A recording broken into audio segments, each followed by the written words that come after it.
Afternoon, everyone. We've been talking the whole afternoon, so we want you to ask us the questions. No, we're going to. We know it's towards the end of the second day, and we just want to have an adventurous conversation. We want to challenge the norms. We want to get you out of the box, and we want you not to be looking at your phones. But if you do, that's okay too. What I'd like to do is just introduce, I think, my panel, Sonica, Shafi, Rajiv, and Ankur. We're going to start off by talking about what I call the democratization of luxury. In the Indian context, luxury is typically, in perhaps my opinion, but I think in a lot of people's opinion, luxury is at the high end. It's gold. It's ornate. It's a perception of status to a point. My feeling, though, is luxury today has outside of India and beginning in India is completely changing. We believe that, for example, a traveling salesman who previously stayed at a guest house and is now staying at a Red Fox or at another sort of budget hotel, his perception or his or her perception of luxury is the aspiration to stay in a budget hotel or somewhere higher. That should go across the vertical. But if you ask Rajiv, he might disagree with that. You're so right. Why? We were having this conversation, outside, and luxury is personal, luxury is relative, but we were having a discussion whether luxury is exceeding expectation, or there are some other attributes of luxury. And what I said to him was that you cannot ignore the price component in luxury.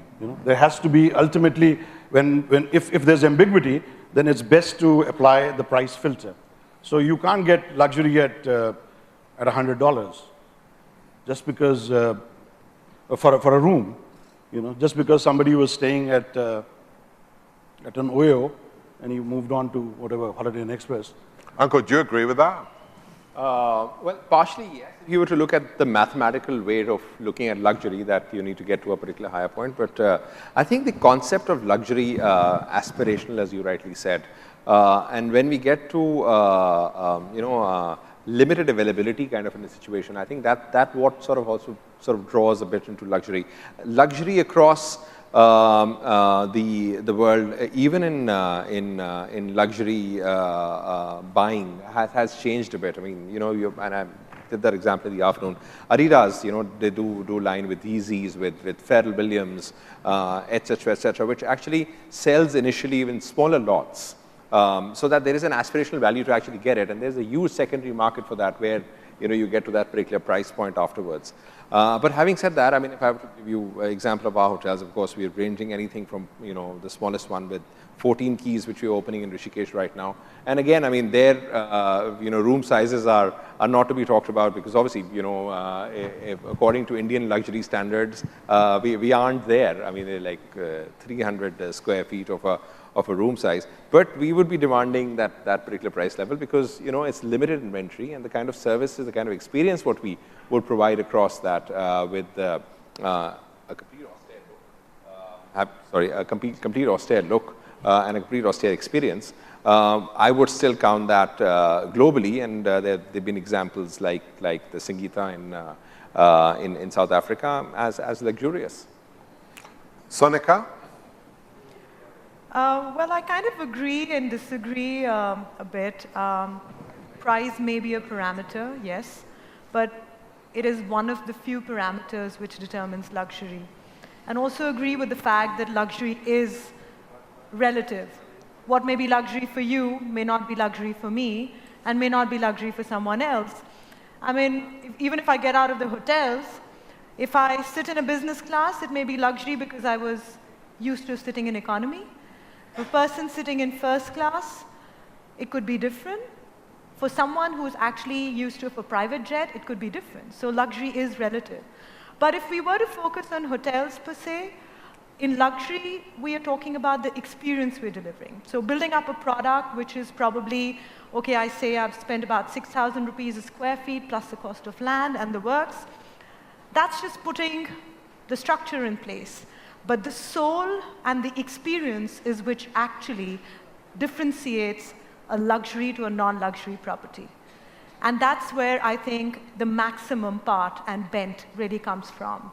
So right from the time you enter the hotel, not even when you enter, but your basic confirmation of reservation goes to the time you actually received at the airport, when you enter the hotel, your entire experience. There are various touch points which come about in this entire journey of the person actually experiencing the hotel. So there is the product, there is the service, and there are a lot of other works. Price is probably just one determining factor to probably alienate a few other hotels which may not fall in that segment, but it cannot create perception, is what I feel. Shafi? Yeah, I guess the only thing left for me to say on this point is about the segmentation, right? So maybe it's a bit early to jump into segregating the luxury experience between the baby boomer generation to the millennials, the dreaded word that, how the hell do we deliver this experience to this traveler who's looking beyond substance? He's looking for style over substance. He's looking for consistently new experiences, Instagrammable moments, and all of that. And none of that can be actually quantified in dollar terms, price-wise, or product terms. I mean, an experience in a tented lodge in Uganda, which has got the bare amenities, is worth $5,000 a night. Whereas you wouldn't pay that money for the best Four Seasons in a city center. So I think it's also that piece which is becoming quite interesting for our industry, especially the hotel industry, to sort of embrace and say, how do we continue to offer that, bridge the gap between the baby boomers, which is essentially the major market today, to what's going to become the future market, which is the millennials and the Gen Ys. Why? And this is, I know that with Ankur on the panel, and with Rajiv, we have two, not opposing, but very different perceptions of brand definition. In the European context, as we all know, brand definition has taken, and in other places in Asia, brand definition has evolved, and the brands are being defined very much towards a typology that's aspiring to a certain luxury, for want of a better word. In the Indian context, because of the proliferation of big brand, this brand definition, in my opinion, put it this way, it's nowhere near, let's say, what it is in the European context. Ankur, you're developing hotels, both in vertical and horizontal, that have, particularly from a design point of view, that have great definition.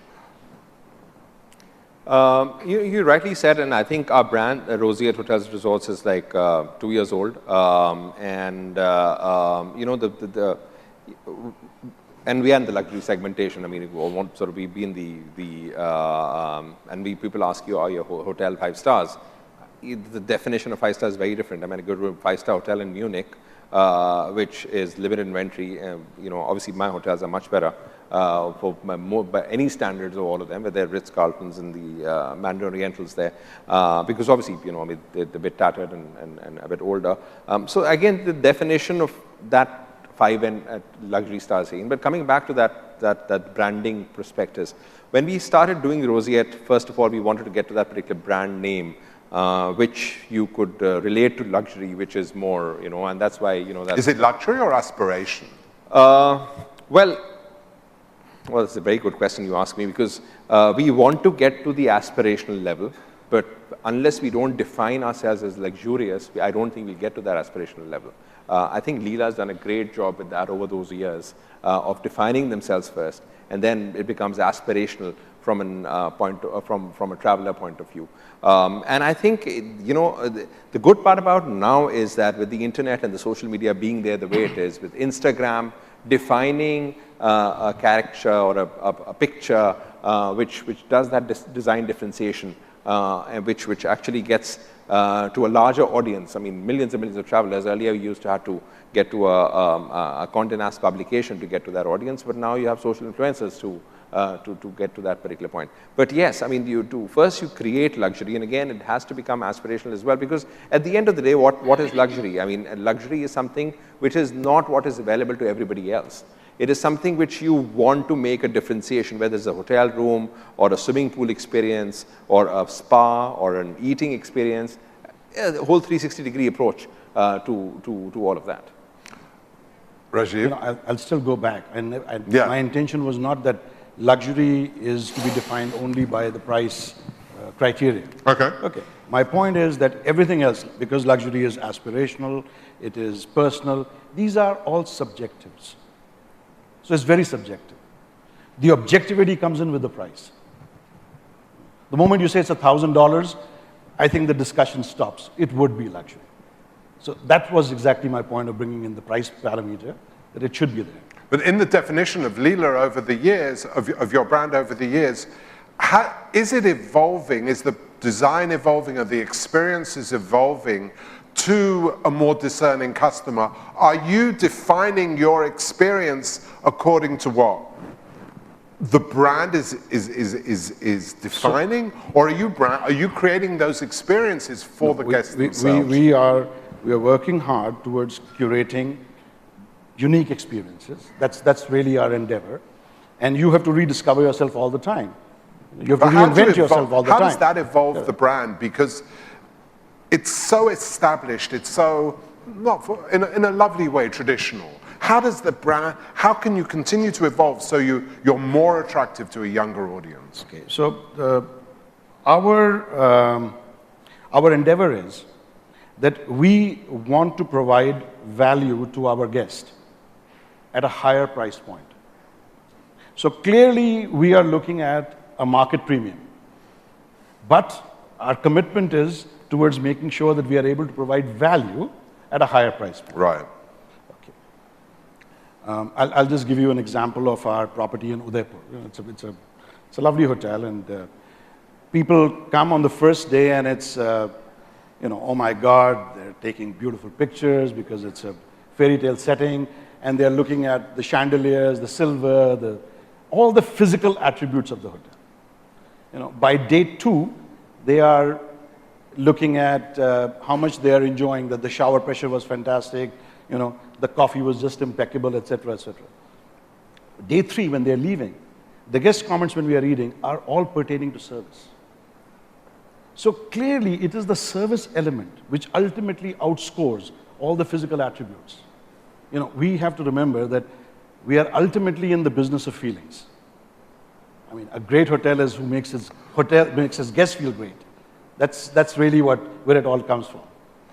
Sonica, I'm going to come to you in a second and talk about Steigenberger, but Shafi, you've been involved in India for a long time when you were with Jumeirah, and now in a different context with Caesars. And this question, actually, I want to go into with all of you. Why is there not greater definition in local brands? Why is there not the same? I mean, the same experiences, the same definitions of brands appearing in the Indian context as there are in Europe, in the States as well, and in other parts of Asia. Why isn't it happening here? Well, I come from the Taj stable of brands, and I work with them, and I certainly see them as an authentic brand. There's nothing more authentic than that, Leela's and Oberoi's. So I would disagree. I think there is certainly a very strong, authentic, luxury experience that's offered by Indian brands. Right, but I mean, if you go to the Taj, I mean, now Puneet's changed it, sure. and he's done a U-turn on it. But in 3 months ago, there was one Taj brand, and they were going to lose the other ones. I think it's also that these companies have been blessed to have that heritage and the history and the culture to rely on. I use Caesars as the complete opposite of that. We talk less about our hotel product, and we talk everything about the entertainment, the nightlife, the dining experiences. So we actually rely, to stay authentic, we rely on our entertainment model. For instance, launched Celine Dion with the Coliseum more than 15 years ago. In order to freshen that for the new audiences you talked about, we brought Backstreet Boys, and suddenly it's completely off the charts. Why? Because that's the brand that the millennials relate to. Same with the dining experiences. We have the Nobus and we have the Giadas and the Guy Savoys, 15-course French restaurants within our complexes, but the stuff that's really doing phenomenally well is Gordon Ramsay's Hell's Kitchen, which is again targeted to the younger audience. It's got a lot more Instagrammable moments, with last season's winner being the head chef in the front counter. So I think those are the things that are starting to change. Or Calvin Harris in the nightclub as the residence DJ. So it's the room product. Is it really? Is it a catalyst of change? Is there going to be? Rajiv and I were just talking outside about if you compared the hotel industry in 2014 to 1989 to the change in architecture, geopolitical frontiers, and technology, the hotel lobby was more or less the same. The hotel room was more or less the same. Yet the world changed in multiple ways. In the Indian context, it's much the definition of brands, the scope of change, the speed of change is that much slower. When's that going to hurry up? When's that going to? In fact, I'd like to pitch in. I Good for you. completely disagree with the fact Good. that in the Indian context, we're not matching up with the speed. I think we are very much matching up with the speed, and that's the reason all international chains have put India as one of their top destinations for expansion and putting up their hotels. But why would you then say there isn't a proliferation of Indian brands? I'm sorry? Why would you say there's not a proliferation? I mean, it's all very well having Radissons and Marriotts and other more generic big international brands coming in. They're not that defining. See, I don't want to brag, but in the last 2 years, Travel and Leisure, in their annual survey of the world's top 15 brands, had 1 year they had 2 Indian brands which were in the top 5 in the world. And last year's survey, they had, I think, the Oberoi. Which brands were those? Well, number 1 was Oberoi and number 5 was the Leela. And in Yeah, but at the high end. But what about, there's a whole big You may vertical. not be able to brag about the number of hotels, but luxury is about being in a special sweet spot. It's not about bragging about so many number of hotels and such a footprint. It's about in that specialized place, about giving that experience. So there are certain Indian brands who may not be the largest in the world, but whichever market that they're catering to, and we do, with due respect to Leela, even the hotel that we are running in Noida, I think there is an experience we are creating, and we're absolutely up in line with what any other international hotel would do. And that's the reason that we have been able to combine the strengths of, let's say, MBD Seoul with also the kind of precision that the Germans are getting on board, and then get an MBD Steigenberger. But I would certainly disagree with the fact that the Indian hospitality is a step back. It's not. I think we're going head on with global standards. And I'll just add to that. I think the concept where you'd see brands like the Hoxton or brands like the Edition, hours. the 25 hours, more come in Europe and not in India. I mean, we've got more talent. Why don't they come to India?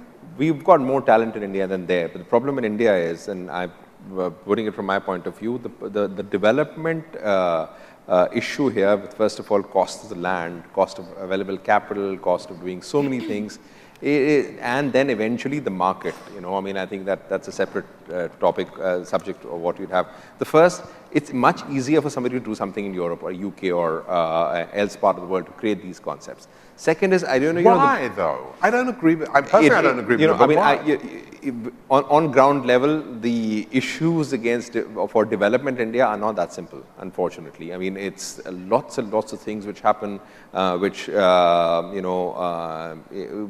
makes you think, why are you doing it here? Because obviously you've got approvals, you've got everything else happening, and after But surely that's the same for a cool, groovy brand as it is for any. I mean, it is. But the thing is that these are experimental brands which are coming in Europe right now, and I think the world is going towards this side for sure. I mean, I don't think that. I'd be a fool if I said I don't want to reinvent or continuously do my newer hotels more towards these brands. Of course, I mean, you want the cooler luxury brands across the world. I mean, the lobby will not look the same in the next 10 years for sure. I think that the change will happen quicker than we and you and I will think of doing that. I mean, there'll be, spaces of going that.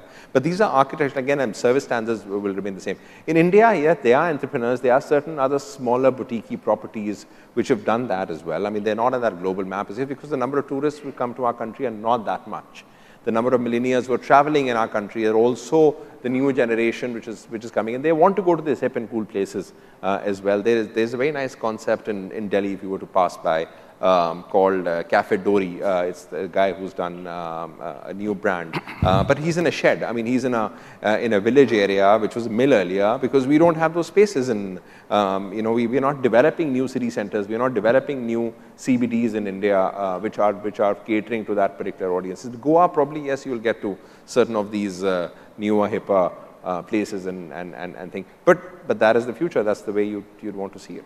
There are some cultural issues as well. So there are a lot of international brands still parked at the territory and the periphery of India wanting to enter India because it's really a hot spot, but they're not able to because on ground, when you start executing the project, so apart from, of course, the political, government-related approval issues, there are a lot of cultural issues as well, dealing with the owners. I mean, someone who's born and bred in India would understand that much better from someone coming from Europe. So you have to understand the nuances of being here, and there are a lot of brands who have come in and fallen flat on their ground because culturally there was a lot of difference. And there is a certain amount of customization which is required on the service design and the product per se to actually have the absorption of the product in the market, which you can only understand probably if you've had an in-depth experience of operating in India.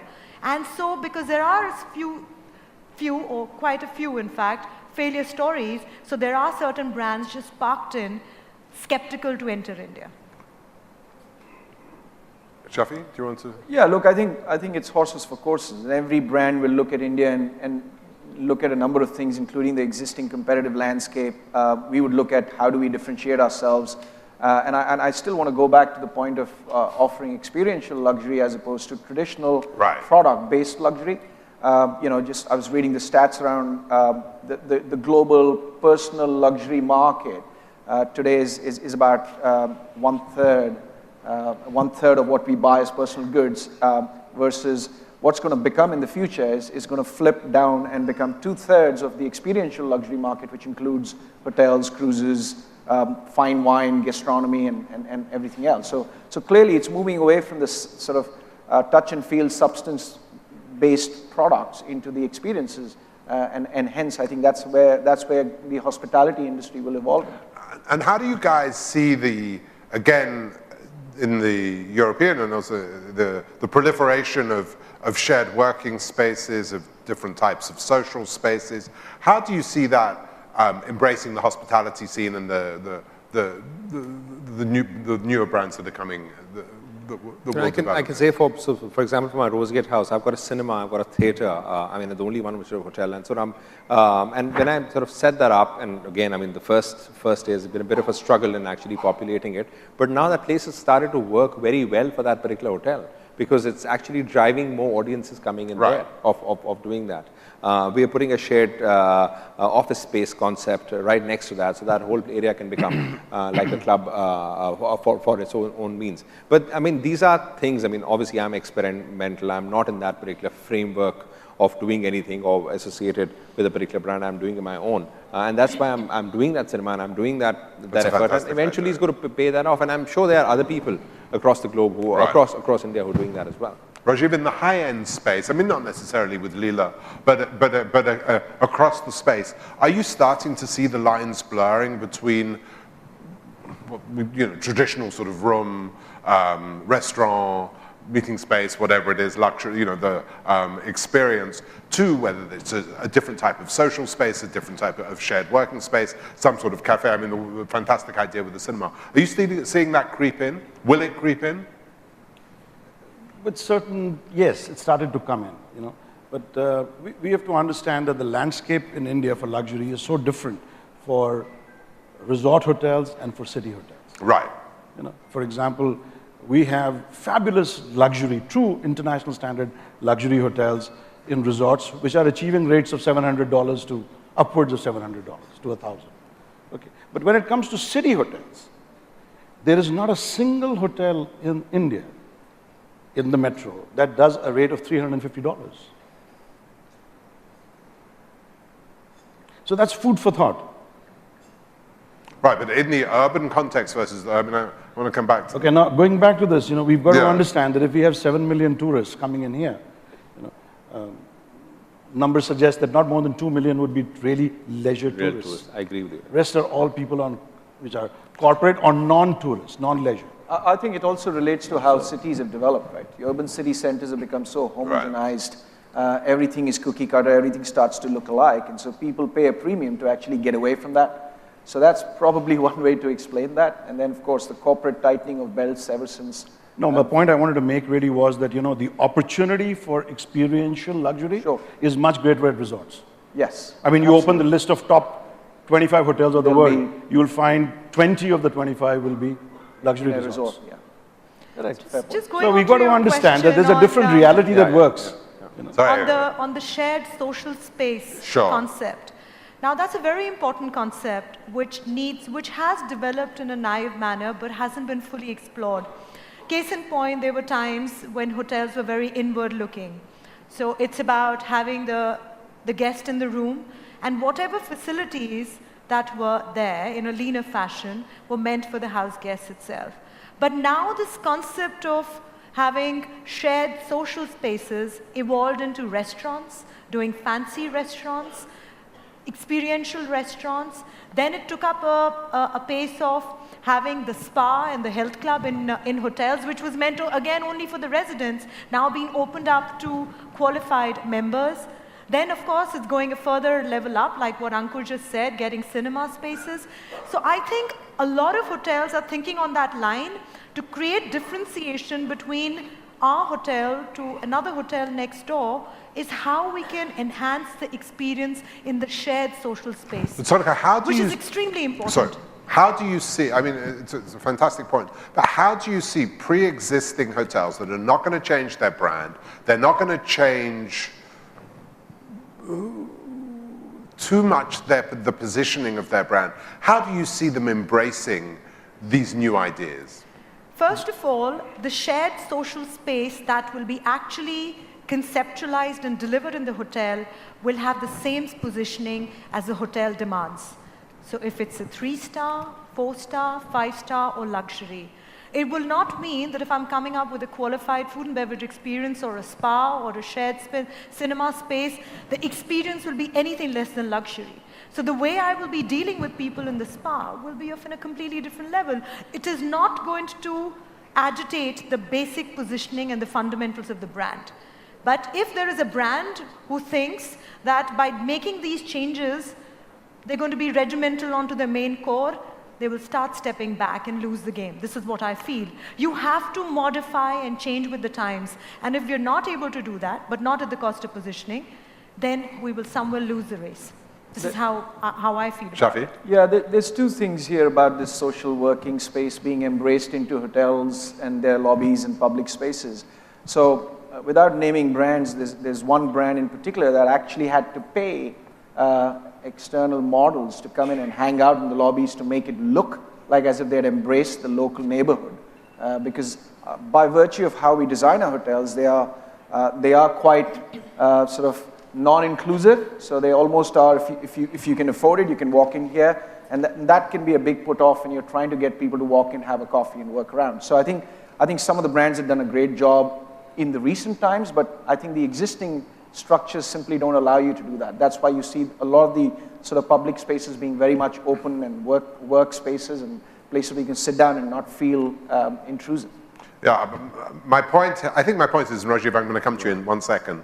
My point here is there will be, and we know this, a tipping point where the traditional lobby, restaurant, which still exists in a multitude of product across the country, is actually going to, in order to keep up with the competition and keep up with the neighbors and keep up with the city, is going to have to evolve and change. It is evolving already. It's already evolved. See, food and beverage is a major differentiator between hotels. Second thing is that you cannot be a successful hotel unless you have the affection of the residents of that city. You have to have high visitation and an engagement with them. Okay. The lobbies are already transforming because you see the lobby lounges. They are getting bigger, revenue generating spaces are getting bigger, non-revenue generating spaces are getting smaller. You see the bars. The bars have transitioned in majority of the hotels. The first thing that they will change will be the bar, the second will be the banquet hall. It's amazing in Bangkok, they've got now almost every hotel. You can't Has a rooftop have a hotel bar. without a rooftop. Correct. So, but that's, that depends on the, correct. So it depends on the city and it depends on, on the topography there. Right. So you've seen that. So these are the major touch points. In the Indian context, the banqueting area is pivotal for how the position gets positioned. Yeah, that's true. So you will see that there are changes, interesting changes that have taken place in the banquet halls of leading hotels in the country. And do you see the change, Ankur, do you see the change accelerating now? Well, it need to. I mean, I don't know whether anybody knows the Ned in London recently opened up. I mean, that I mean, it's one of the great, brilliant concepts. The whole lobby is like a Caesar's Palace or something, but just no gaming, just F&B. Right. And it's got those many people as what you probably see in a Vegas casino on the floor, but just with F&B. And it's right in the center of the city, so that you have a lot of fall-in coming in of people. So, and that is, that was a traditional hotel, Edwin Luton's design, and it still has embraced this new culture of multiple restaurants, all open space there. India can't see that because we don't have many people who will come and dine out here, unfortunately, at that price level. But again, I mean, these are concepts, and I think I would also think, I mean, we've acquired some older hotels in the UK, which were made earlier, renovated, and then there's one hotel we are renovating right now in Reading, where again we are putting a coffee shop in the lobby of the apartments, to specifically to cater to a very large building. It's called the Blade. It's one of the famous buildings in the UK. For them to come in. There's a famous building in Reading. A famous building in Reading. I mean, of whatever it's worth. So people coming in and having coffee there, just converting that space and doing that. So I think it's a natural conversion. I think everybody will have. I mean, moving forward, depending upon the location, the local topography and everything else will have to change. I mean, you mentioned rooftop bars. I have a rooftop bar in Delhi that doesn't do very well because of pollution. So. Right. But it doesn't, just because what I'm talking about is catalysts for change, and whether it's a rooftop bar or a bar by the pool or whatever it becomes. Shafi, I know that you're chomping at the bit for this. Yeah, look, I would highly recommend if you ever get to go to the Ned, and it's a great example of taking a dead part of the city, which is the financial district that dies after 6 p.m., and then just turning it into the most buzzing, vibrant public space ever. But the trick shot there was the hotel actually is just completely leased every single outlet to third-party restaurateurs, and everyone who understands F&B is doing their bit, clearly differentiated offerings, and then absolutely packed on a weekday. So that's absolutely, I totally vouch for. And I'm going to let you I try not to do this, but I'm going to give you 30 seconds of absolutely selfless commercialization. When Caesars are, when Caesars are coming into India and you're looking to revolutionize the perception of casinos and entertainment, what are you looking for? 30 seconds. Sure. So I think it's all understood here that the luxury market is challenged in India in terms of trying to get the rates to where we need to get them and justify the value of the investment in the room product. We see Caesars quite differently. So the room becomes an ancillary. It becomes the end rather than the means. So we've got the lifestyle, which is created through the entertainment, where we create shows. We're the largest live entertainment provider in the world, bringing in over 10,000 live shows, the #1 and #3 theater in the world. We get roughly 600 independent restaurants and bars and clubs, including the Omnia, which is the world's largest nightclub where Calvin Harris is in residence. So I think a combination of those elements, bringing and integrating them into the hotel, but also not forgetting the MICE market, which is a very big segment to actually take advantage of India, is how we see ourselves coming into India, potentially in 2 or 3 gateways, Mumbai, Delhi, Bangalore, but also definitely in a resort location like Goa. Sonica, why did you partner with Deutsche Hospitality? It's a great brand, but why did you partner with them? I think I answered this question earlier as well, but I'll probably repeat it again. I think it's about getting two entities with their own key strengths partnering in. And we knew that we as MBD kind of understood the Indian hospitality terrain. We've been in the industry for about 15 years, and we've got a track record of very good financial as well as guest performance satisfaction scores. And there we had another brand out of Germany with a huge amount of recall sitting there, a great amount of brand appeal, also a very good sales and marketing and distribution network, which currently we don't have. We don't have a very good sales and marketing and distribution network. So it was about getting two people with their own DNAs and key strengths and making a better institution to actually develop here in India. And we also came with this track record of understanding the cultural issues of India, because being on the ownership side, the developer side, as well as on the operator side. So I think Steigenberger also saw that the pitfalls that the other international brands, when they came in India and some of them had huge failures, is something that they'll be able to circumvent. So I think it's a very healthy and an appropriate combination of talents which has actually come on board. Okay. Are there any questions in the audience? Does anyone have any questions? No? Okay. In terms of the resort context, and I want to just focus on that, because I think that we've talked a lot about city product and evolution of perception of city product. In the resort context, how far do we have to go? Both in terms of vertical and in terms of, and we were talking outside about horizontal, in terms of more themed, more precise resort product, be it for religion or for history or for sport or for whatever? I think it's an important thing, when you rightly said of luxury, that experiential thing which a resort needs to offer, apart from the design, proximity, location, the geography, the flora, fauna around it, but just to curate certain specific experiences of dining, of detaching. I mean, so for example, when we are opening our Rishikesh resort, we're doing lots and lots of things. It's sort of a release thing happening, so I'll not divulge a lot. I want everybody else to go there and experience it.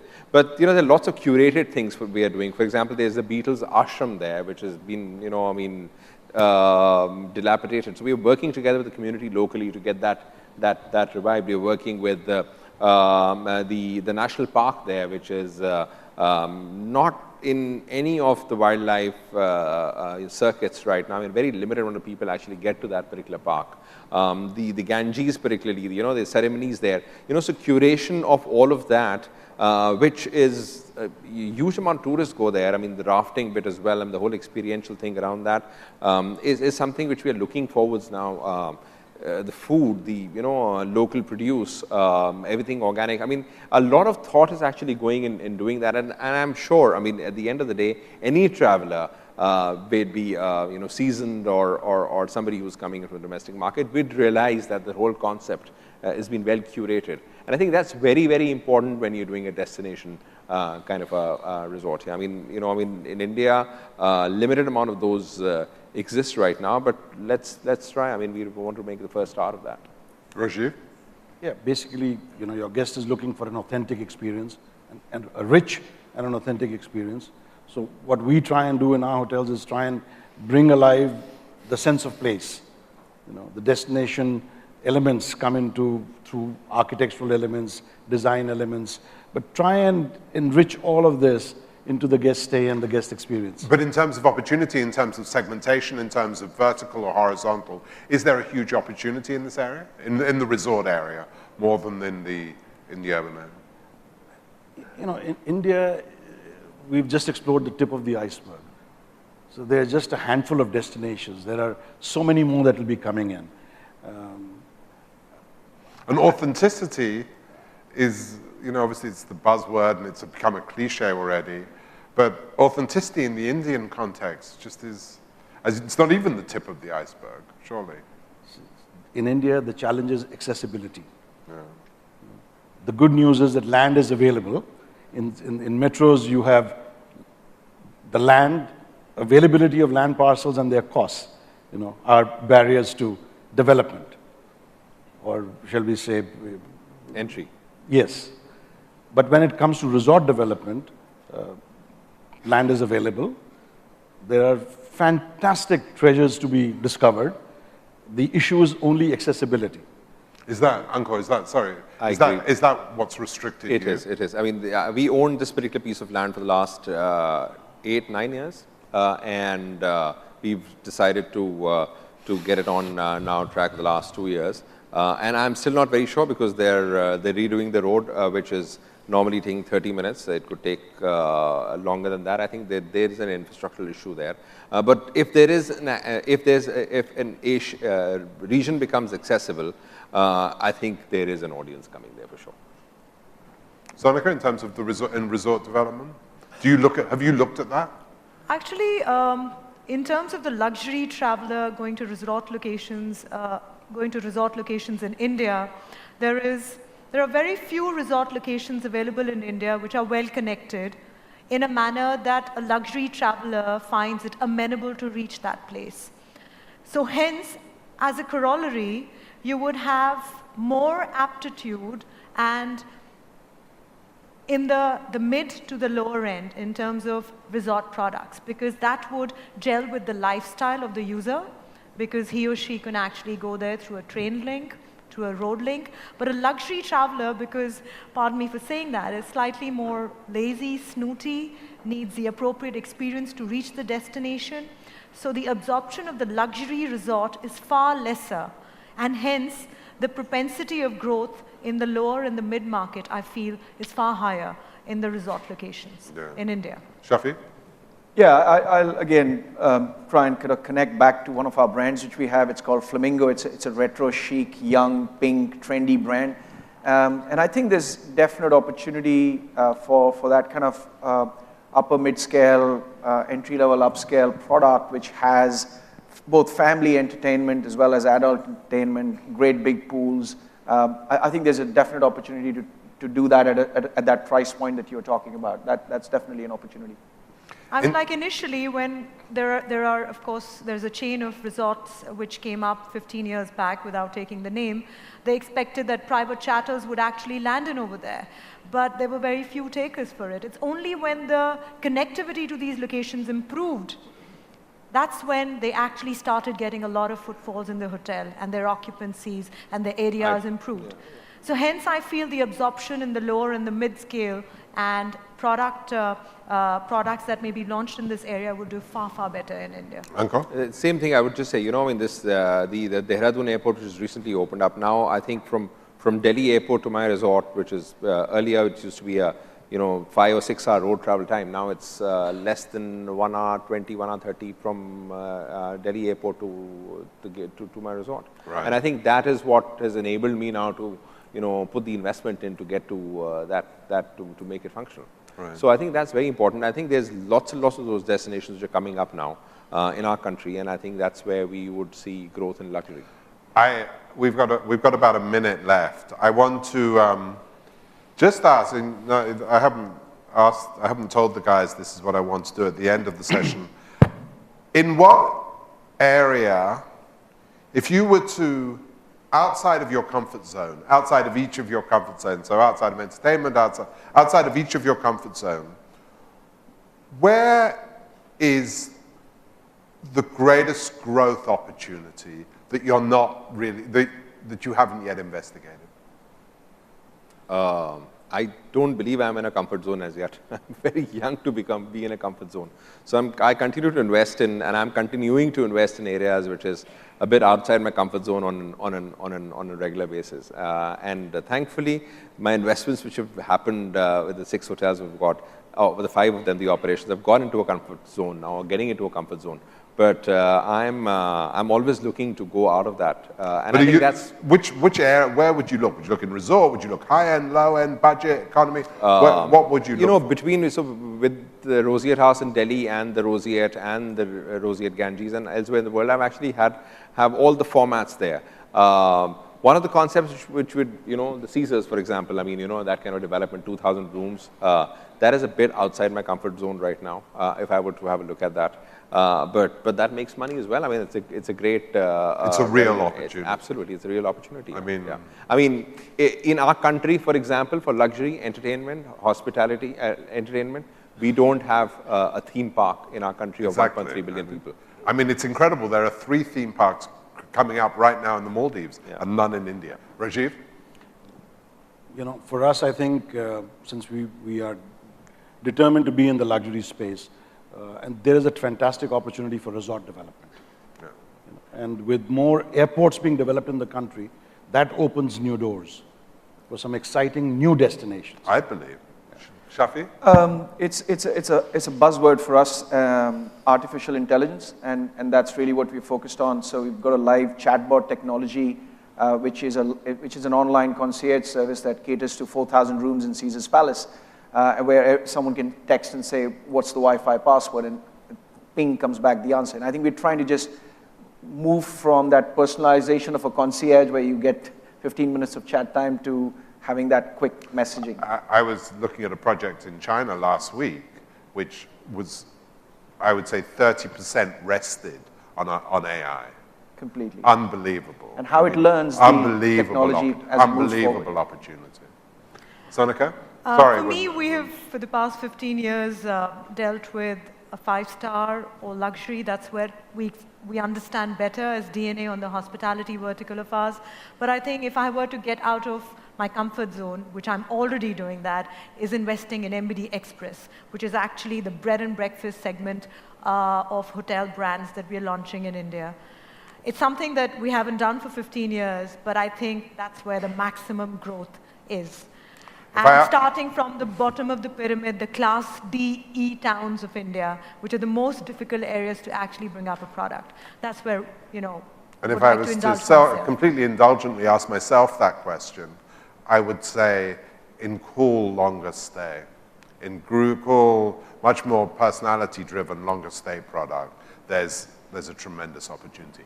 Thank you to the audience, and thank you very much to our panel, and enjoy the rest of the show. Thank you.